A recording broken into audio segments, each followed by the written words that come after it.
Podcaster Joe Rogan has caused a major backlash for the streaming service Spotify. More than 250 scientists, doctors, nurses, and researchers wrote a letter to Spotify. Joe Rogan has responded to the backlash. Let's talk about Joe Rogan, the king of podcasts. Joe Rogan's most recent controversy might be his biggest one yet. He brought on a guest to his podcast who has, perhaps a bit unfairly, been painted as an anti-vaccine nut. This has obviously caused the mainstream media to try their hardest to cancel Joe, but what does this have to do with Spotify? Well, in 2020, they paid Joe Rogan the small sum of $100 million for an exclusive deal for his podcasts. Due to the exclusivity and in response to Rogan's most recent episode, a group of 300 scientists and doctors wrote Spotify an open letter about getting misinformation off their platform.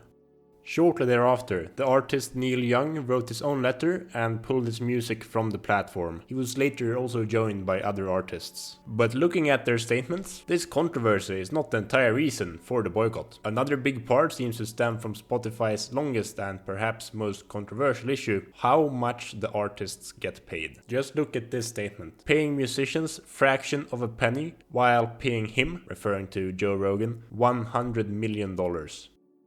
Fraction of pennies? Well, Spotify reportedly pays artists 0.3 cents per music stream, which sounds very low, but there are some caveats to this number. Before any money goes to the artists, the record labels take their cut. Spotify actually pays out 75% of their revenue to the artists and labels. You can compare this to YouTube, who pays out 55% of their revenue. It just happens that of the 75% Spotify pays out, the labels take 60%, leaving the artist with 15%. Not only that, when Spotify was founded, some way of getting the big labels to allow their music on the platform was needed. They did this by selling 18% of the company for a measly $14,000 to the record labels. So the labels were the ones setting the rules the entire time, both on Spotify's side and towards the artists, leaving Spotify to take the flak. They were double dipping the entire time, and that $14,000 investment, with today's market cap, assuming no dilution, it would be worth about $6 billion.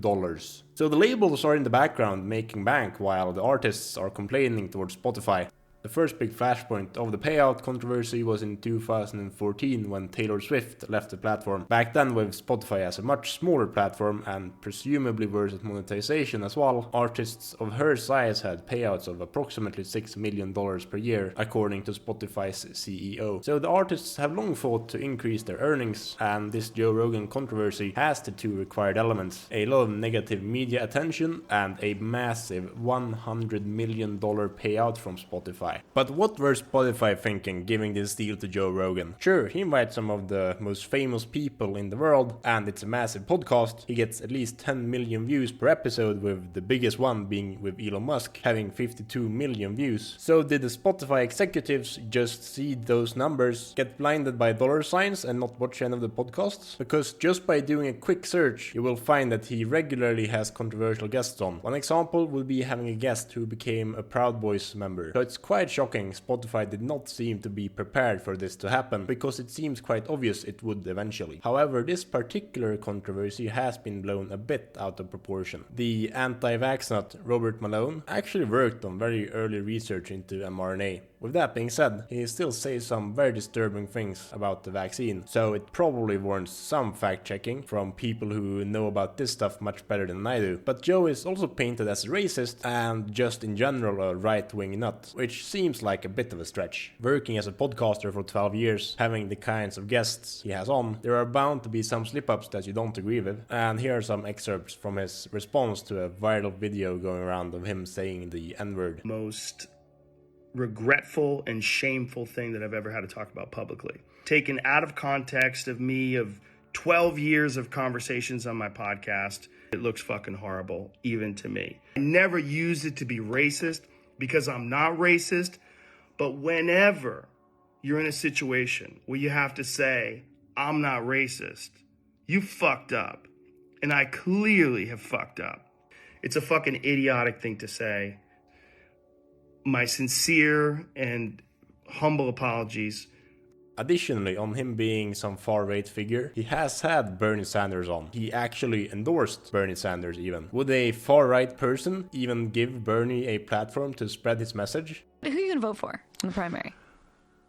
I think I think I'll probably vote for Bernie. Do we really need to say anything more than that on this subject? I think not. Anyways, it doesn't seem like this will cause Rogan any significant troubles. His socials have had a massive influx of followers over the past week, so he's more popular now than ever. For what it is worth, Spotify seems to be handling this fairly alright. It does bring the executive team into question a little bit. How could they not have anything prepared for when this would inevitably happen? But at least they did not knee-jerk and throw out a $100 million investment or get out of the podcast business, which is a business Spotify badly needs, as they're just barely profitable currently. The big benefit with podcasts is that there are no labels to negotiate with, meaning Spotify can take a larger portion of the revenue. The media attention will eventually die down, and it will be business as usual. Additionally, they have experience with artists leaving since before, from the Taylor Swift incident for one. It doesn't seem to cause any significant reduction in subscriber numbers. Of course, if the exodus of artists would be bigger, there would probably be quite a massive reduction, but that hasn't happened and probably will not happen. All the actors here are simply too driven by money for it to happen. The only lasting consequence is probably a good one. Instead of stifling speech on their platform, Spotify will link everything about the pandemic to an authoritative source of information, a concept that can be brought to other topics as well, much better than preventing speech. So is this podcast drama going to have any lasting effects on Spotify? Probably not. In fact, it might even be beneficial with all the media attention they are getting currently. And all parties, but the artist and the media who doesn't get to cancel Joe, seem to get what they want. And that is the gist of Spotify's current podcast situation. Do you think Spotify made the correct choice of getting exclusivity to the Joe Rogan podcasts? Let me know in the comments below. Hope you enjoyed the video. If you did, please like and subscribe. I'd really appreciate it. Finally, this video is for entertainment and educational purposes only. It is not investment advice, and I am not your investment advisor. Have a great day, everybody.